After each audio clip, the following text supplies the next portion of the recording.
Do you live in a world filled with corporate data? Are you plagued by siloed departments? Are your lackluster growth strategies demolishing your chances for success? Are you held captive by the evil menace, Lord Lack? Lack of time, lack of strategy, and lack of the most important and powerful tool in your superhero tool belt, knowledge. Never fear, HubHeroes. Get ready to don your cape and mask, move into action, and become the Hub Hero your organization needs. Tune in each week to join the League of Extraordinary Inbound Heroes as we help you educate, empower, and execute.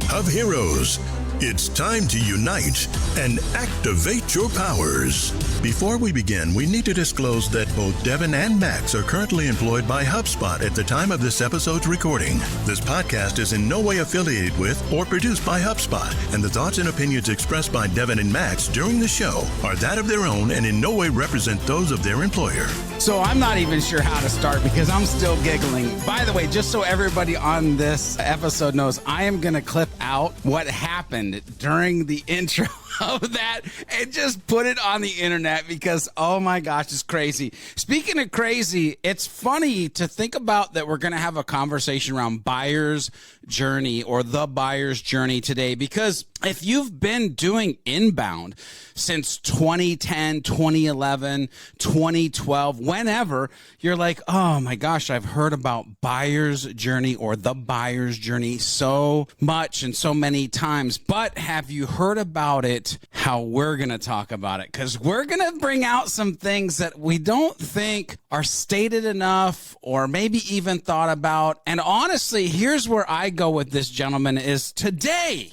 is somebody's day one. Today, somebody purchased HubSpot. They just learned about the inbound strategy, and they're like, the buyer's what? And we're going to help them out right here, right now. So let's start very at the top of this conversation, kind of the foundational piece.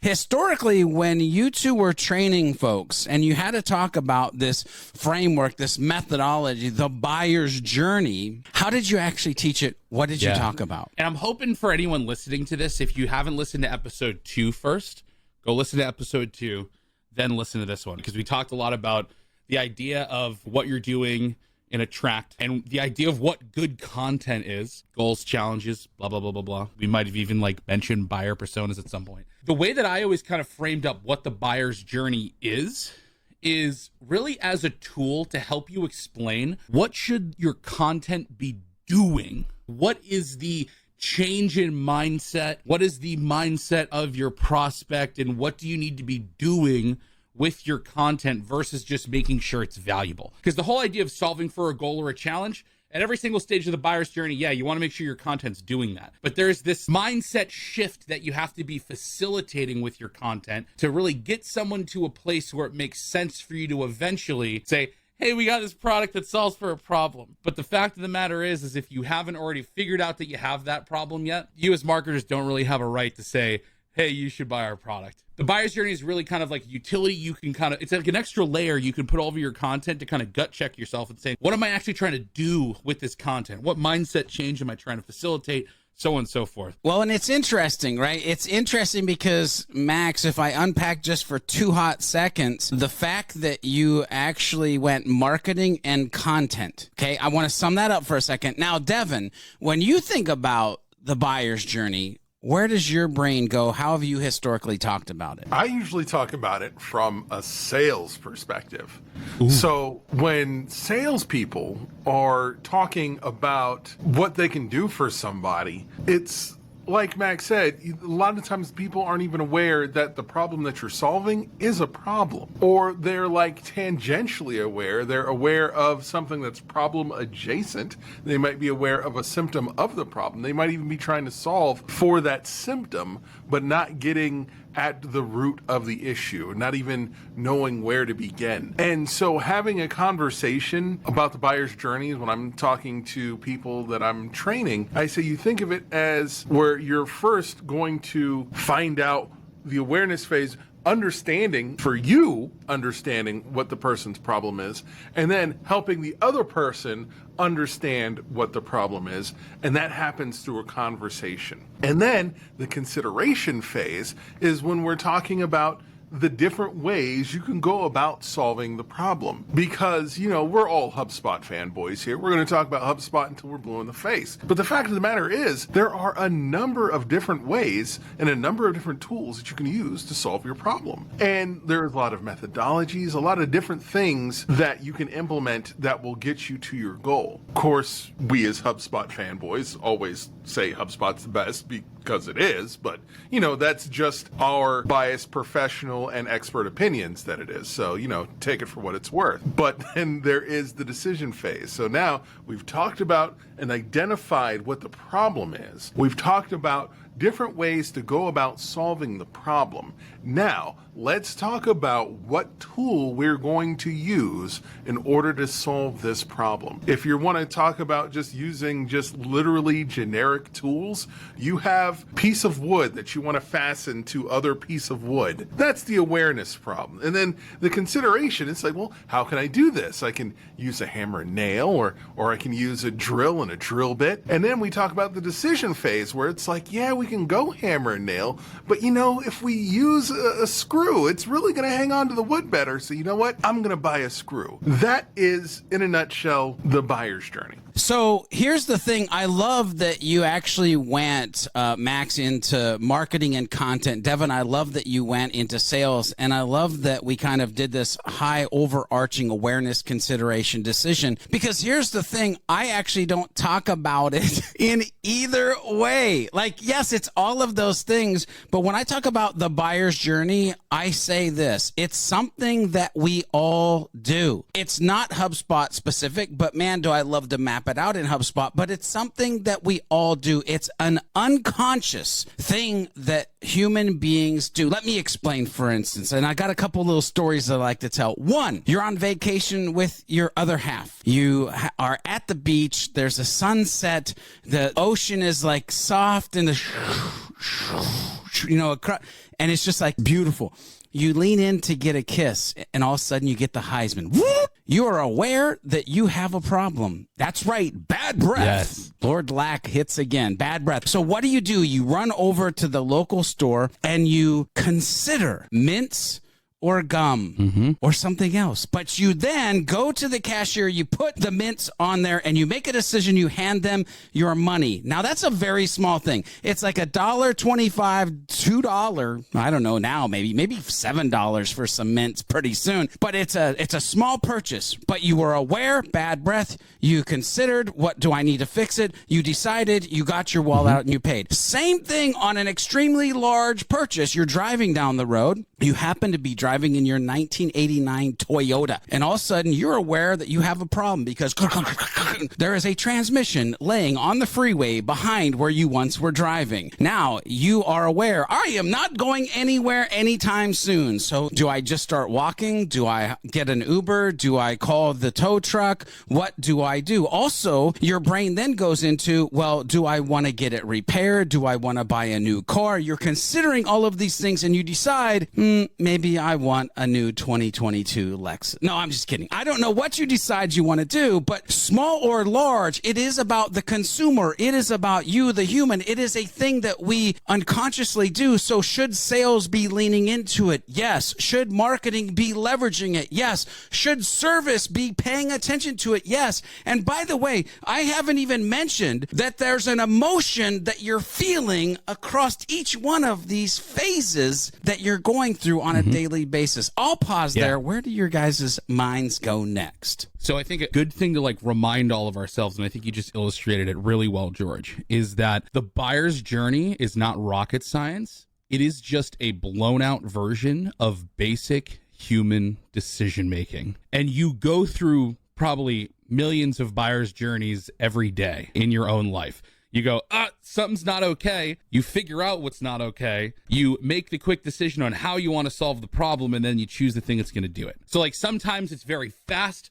Sometimes certain parts of it are very quick and other parts are longer, but all it is basic human decision making. Those two examples of gum and buying a car, same idea. The other big thing to kind of think about here, a lot of marketers are only operating in that decision stage. Going back to your gum example, in the consideration stage, you were like, I could get gum, or I could get mints, or I could go buy toothpaste. Whatever you ended up choosing, that's your consideration stage. In the decision stage, that's where you're saying, okay, I've decided I want mints, but am I going to go with Tic Tac or Mentos? Depending on how good the marketing of Tic Tac and Mentos is in the decision stage, that might help you make your choice. The problem with most marketers these days is they spend 99% of their time on the content creation that they're doing and the marketing they're doing just talking about the decision stage, because we're all trained to make content or media or whatever about how awesome our product is and why it's better than our competitor and all this other stuff, because traditionally that's what we've been doing. Traditionally that's what advertising has been forever. The problem is the amount of people that are already in their decision stage where they've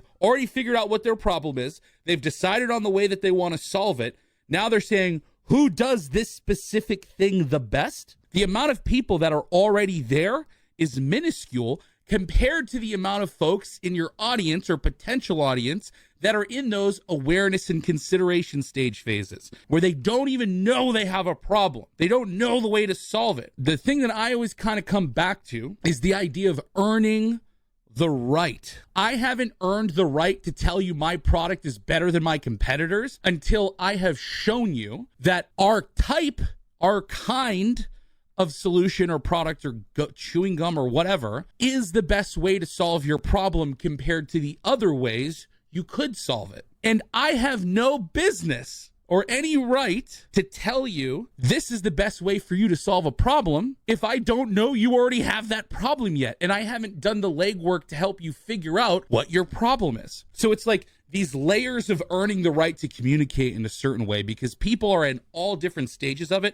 but the vast majority of them are in awareness and consideration, which is why you need to stop focusing just on your decision stage content and shift your focus up that buyer's journey into the awareness and consideration. It's good. No, because as you're talking, I'm like, imagine going into the doctor's office and the doctor's like, I think we should amputate. Yo, whoa, let's back up, doc. Devin, what are your thoughts? My thing is that when we're talking about, and this was something that I mentioned in the last episode, where we're talking about not getting, just focusing, getting hyper-focused on the problems that you solve, but talking about the industry in general and being a thought leader on the industry, that is huge when it comes to awareness level content. So True. The thing is that when I mentioned earlier is that the problems that they might be aware of are adjacent to the problems you're trying to solve.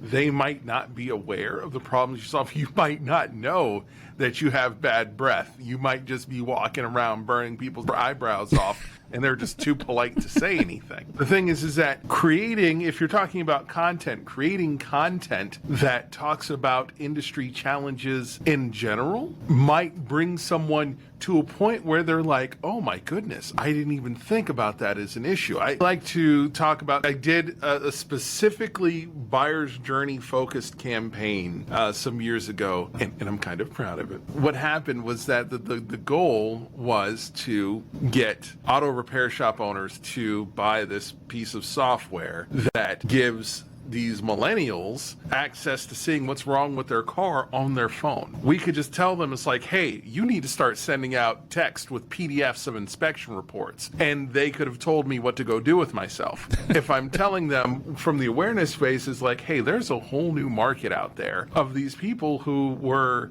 just figuring out how to get their cars taken care of and don't have the kind of one-to-one relationship with their mechanics and trust of a mechanic like people used to when they were older. And it's like, okay, so how can you market to these people? Social media. So that was like the awareness. Here's how you market to younger people on social media. being an auto repair shop. Was it the problem that we solved? No. But it was what used to be called top of the funnel content, where it was just content that made people aware of an issue, even if it's something that's not directly related to the problem we solved. The thing is that what we brought it down to was the next step was, oh, hey, you know, there are other ways that you can connect with these young people as well, not just using social media. So now they're considering how to connect with young people. We made the problem awareness that, you know, there are issues connecting young people. Now we need to talk about the different tools you can use. And then the decision phase, oh, by the way, this is one of the tools that you can use that we do.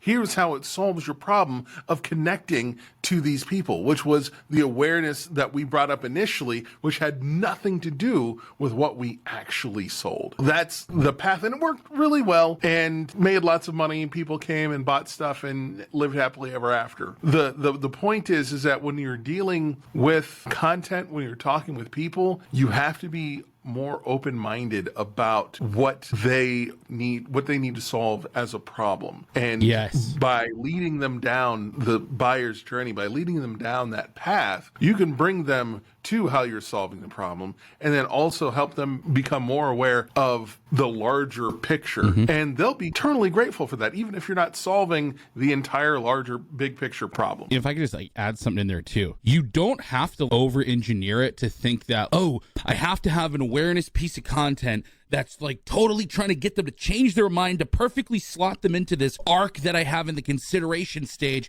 which is going to then mold their brains, then go to a place where they have to buy something. You could make a piece of awareness stage content that's just helping someone like figure out a problem in their industry that doesn't have to directly tie to down the line selling them something. Because again, a big piece of this is building community, building thought leadership, genuinely educating people so you have trust built. You don't have to say this must lead down a perfectly clean arc down to a purchasing point. Are we going to have our first disagreement on the actual Hub Heroes podcast? No. I haven't opened my mouth yet.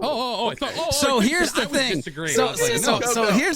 So here's the thing. I'll say yes and, because I don't really like disagreements. And I agree with you, Max, that sometimes it can just be a standalone article. However, as a marketer, as a strategist, as a business owner, as somebody that understands the power of story for the humans that are going through a journey called the buyer's journey, there is a magic place that you can get when you start to think about content in threes. By the way, I do this with blog articles.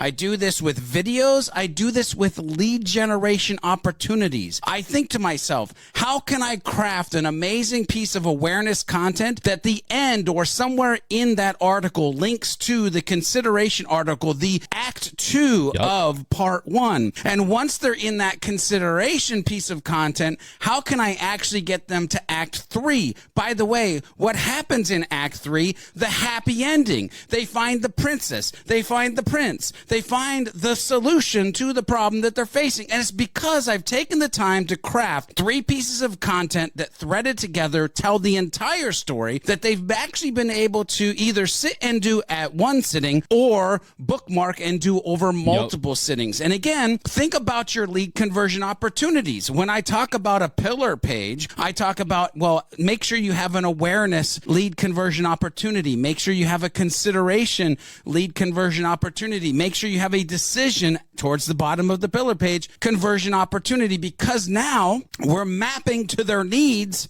to where they are in the journey that they're actually placing. So not disagreeing. Not every piece has to have that. But that is definitely a content model that I think people need to lean into. Now, I also am going to backtrack off of that for one hot second, because Devin, you said, and I love this, and we always go in this direction, a problem they solve. I can tell you in the multiverse, there is another type of buyer's journey that I wish people would start to think about creating, because it doesn't always have to be about a problem. Many times it can be about an aspiration. Where are they trying to get, and what awareness problem is stopping them from getting to the mountaintop? What do they have to consider to pack in their backpack and put on their feet to climb that mountain to what they're trying to get to? How do we get them to that decision phase of, now I am a professional speaker, now I am a business owner, now I am 100 pounds lighter, whatever it may be? How do we start to think about problem and aspirational buyers' journeys that we can put people through? My thing is that when you start there, and I do encourage people looking at that, one of the things that you have to take into consideration is that you can open a can of worms in a good way, where you can, by pointing out or setting a goal, then what happens is that you have more goals, or if you're pointing out a problem, then you have more problems that are like a subset from this. It's like, so, okay, I want to get here, so I need to accomplish A, B, C, and D. And so now we're back to the awareness phase on A, B, C, and D. It's one of those things when you're doing a content exercise. HubSpot actually has a really cool tool for it. When you are trying to identify topics, what you can do is you can start looking at your core topic and then branching off of that topic and looking at things that are related to it. Now, the point of the exercise ideally is to identify long tail keywords, and and you get into your little SEO rabbit hole and push up on your glasses and but what you really want to do is you want to look at what's related to the goals and the aspirations or the problems that you're trying to solve. Understanding that it's not a linear process, or I heard George say it's spaghetti. Basically, you start in one place, and then you have so many different paths you can take and so many different things that you can address just coming off of that one thing. Yes. Yes. Ladies and gentlemen, it's spaghetti. It is spaghetti. We are all crazy, weird, unique human beings that bob and weave and twist and turn. And it is, oh God, it is not a linear path. Max. Couple things. One, I don't think you can make an honest attempt to get a good understanding of what people are searching for or concerned with in the awareness and consideration stage if you don't do that. We talked a lot about the idea of goals and challenges. All this comes back to building your buyer persona. People overcomplicate buyer personas like crazy. I can't tell you how many people have been like, here's a little template, go build a buyer persona or whatever. And they come back and they say, all the information they have is this is how much money we think they make a year, and they're this educated, and this is their job title, and their goal is that we want to sell them software. That's the challenge. And it's no. For anyone watching this right now, a buyer's a very easy way to get started with a buyer persona, so you can get that out of the way and start creating content, is a list of goals and challenges, and that's it, because that completely informs what people are searching for online. They have a goal they're trying to achieve. So that aspiration you just talked about, George, they're on the way to achieving that goal. They're hitting a bunch of challenges that are getting in the way. They're also trying to figure out ways that they can hit that goal faster, or just figuring out what the path is. It's all of those things that would fall into awareness stage content around getting to that goal, or consideration stage content around solving for a certain challenge. So I don't even think you can start touching the buyer's journey without thinking about those goals and aspirations, because that should inform what they would be doing. So for example, instead of paying some marketing firm to go out and do a bunch of research, if you know you're selling to the owners of small mechanic companies, you can probably, or mechanic companies, small mechanic shops, I don't know, auto body shops, whatever. Let's say you sell software to auto body shops. If you know that you're trying to reach the owners of auto body shops, you can probably come up with some pretty good educated speculation around what their goals and aspirations are.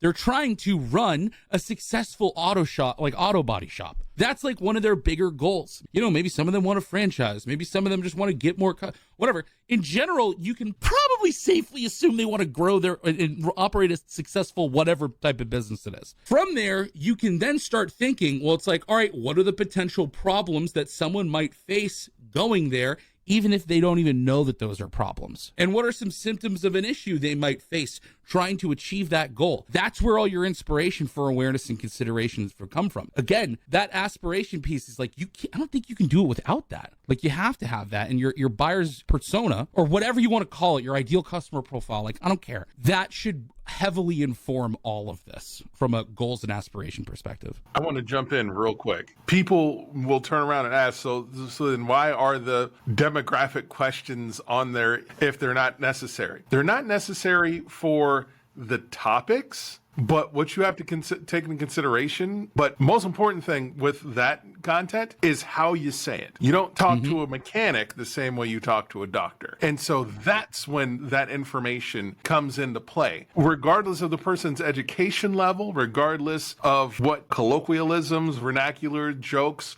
whatever cultural norms may apply to this person, be it racial identity, professional identity, whatever it is, if you aren't solving for their problems, then you're missing a step. You need to know what you're solving for before you figure out who you're talking to and how. Yes. Yeah. Yes. And listeners, fellow Hub heroes, let me just say this. We dipped our toes into buyer personas, and we're going to come real quick back out of it because today's conversation is the buyer's journey. By the way, I flipped to our notes. Hashtag strategy for the win. Next week's episode is actually about buyer personas. Who are they anyway? Where I'm actually going to get a chance to talk real deep about how I teach people to do personas when they're first starting with HubSpot, and it's going to be a real interesting conversation. But getting back on today and the buyer's journey, why, and all of the things we've talked about might be the answer to this, but I want to dig a little bit deeper. By the way, this whole almost 30 minutes conversation has been based off the, what the heck is the buyer? Why is it vitally important for anybody listening to this to pay attention to? Is that a question to us? Well, there's nobody else in the room. True. Yeah. Well, I mean, again, for me, it's a structural sort of guardrail for you to view, okay, what am I tactically doing with my content? And I think the only other thing I want to like make sure I like get in here is an easier way to kind of synthesize what you should be doing when you think about these different stages, because it's one thing to understand the definitions of each stages. And I think we've done a pretty good job about that so far. To recap for anyone who hasn't caught it, awareness stage, I don't know what my problem is, but I have symptoms. I'm trying to figure it out. Consideration stages, I know what my problems is and I want to figure out the best way to solve it. Decision stages, I know how I'm going to solve it, who's going to do it best. It's one thing to like know those three stages, but I've still had people know the stages, but then get confused on how that should guide them. Something that I've preached about for a long time to really try to simplify this is that there's two sort of mindsets you need to be thinking about when you're using the buyer's journey. There's the mindset that your potential customer is in, that's doing all this research and going through this whole phase. And then knowing that, there's the mindset that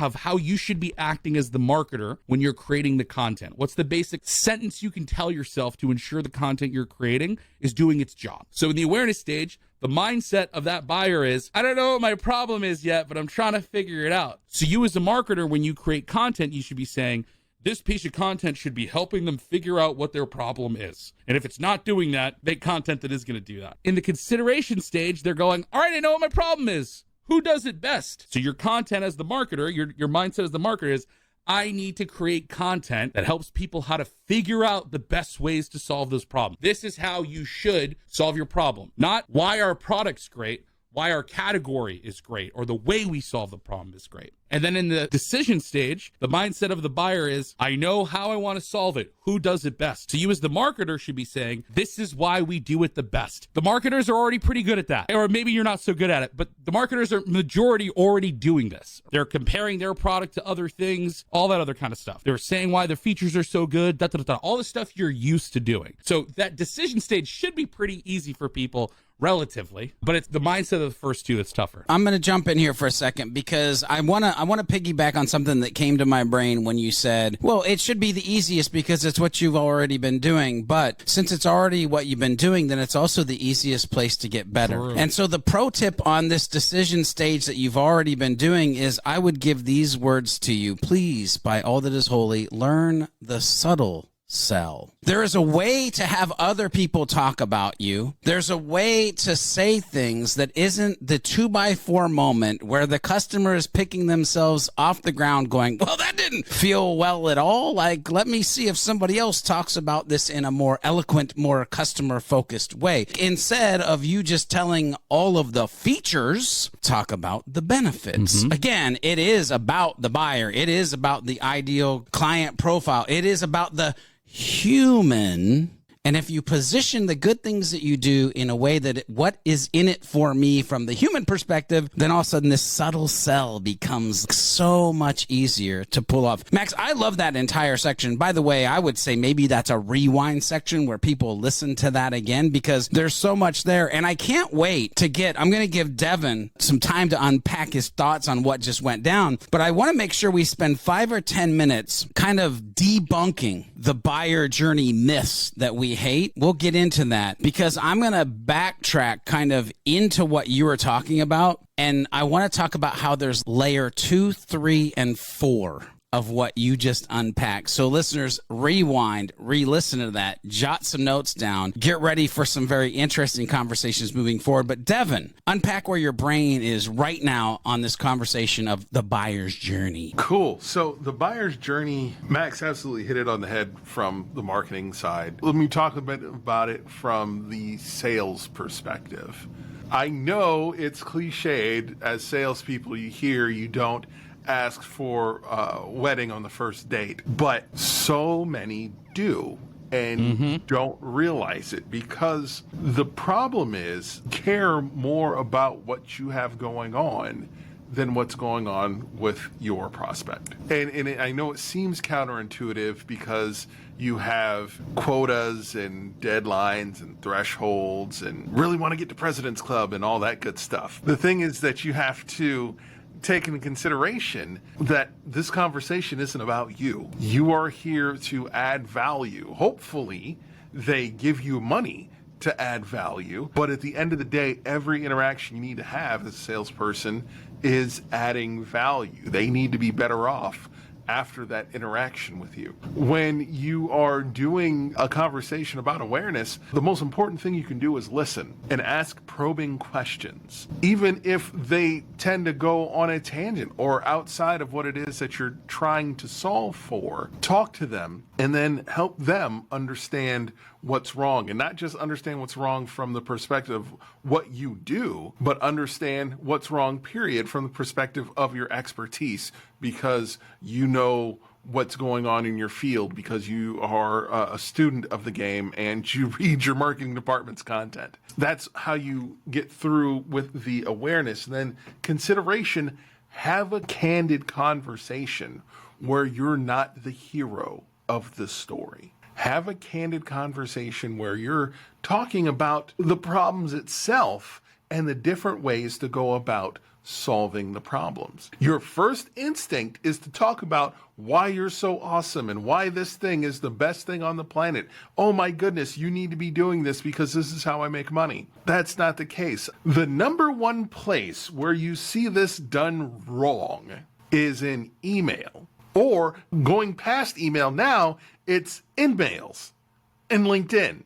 When some random person is going to ask you about buying a list or saying, hey, I noticed you don't have a logo. Dude, I work at HubSpot. We have a logo.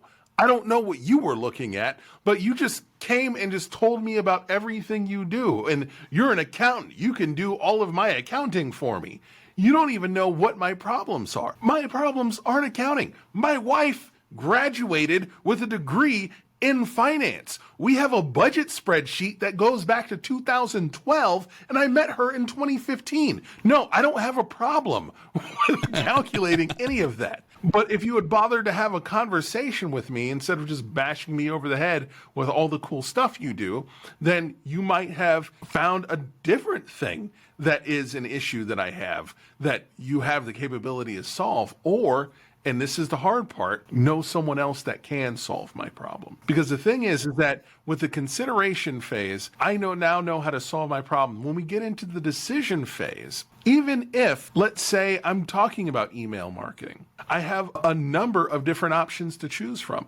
I can choose HubSpot. I can also choose MailChimp, Constant Contact, Klaviyo. The thing is, talking to you and the amount of value that you've added to me, I'm going to trust you in that wherever you're coming from is the direction that I need to go. So that's why I'm going to get your service as opposed to the other ones that could very well solve my problems, probably not as well as what you're offering me because you have given me so much value during our conversation. That's how you successfully transition from the decision phase to them being a customer and delight throughout the entire process. There's two things that I have to unpack out of this because, one, a dirty little secret that everybody needs to know. I love when they go on a diatribe, when they just start like going into left field, when they just start talking, because many times, again, dirty little secret, if you let them go, they themselves will uncover the true problem that they couldn't see, but because you're an expert, you can see, swing it back into the actual conversation that everybody thought we were having and just knock it out the park. The other piece that was just screaming in my brain was I have found historically that especially on the sales side, if your focus is how do I help this person get 1, 5, 10% better from where they are right now, and you do it in a way where you're worried about their pocketbook or their wallet more than you are yours, and you have enough self-awareness to realize what their pockets are and not sell out of your own pocket, have that ability to be like, I know this is of value to you. I know that it's in the right place for you. And I know that it's going to get you to where you need to go instead of, and you mentioned it, Devin, the quota and the gold medallion and the ring and the what. No. All of that will come if you have basic human principles in place to move you forward. All right, let's use the next like maybe 5-ish, 7-ish, I don't know, minutes to talk about some myths that we wish we could debunk on this episode before we send people back to their regularly scheduled days. I got one. The myth that the buyer's journey is a one-way road. We've talked about how finding one problem can lead you to another. One of the things that we didn't really discuss so much is that the problem that they're trying to solve isn't actually the problem at all. They could be trying to make iterative changes to their website when it turns out that it's not about the color of your calls to action. It's just the fact that your copy is horrible. It's the fact that no one knows what you actually do.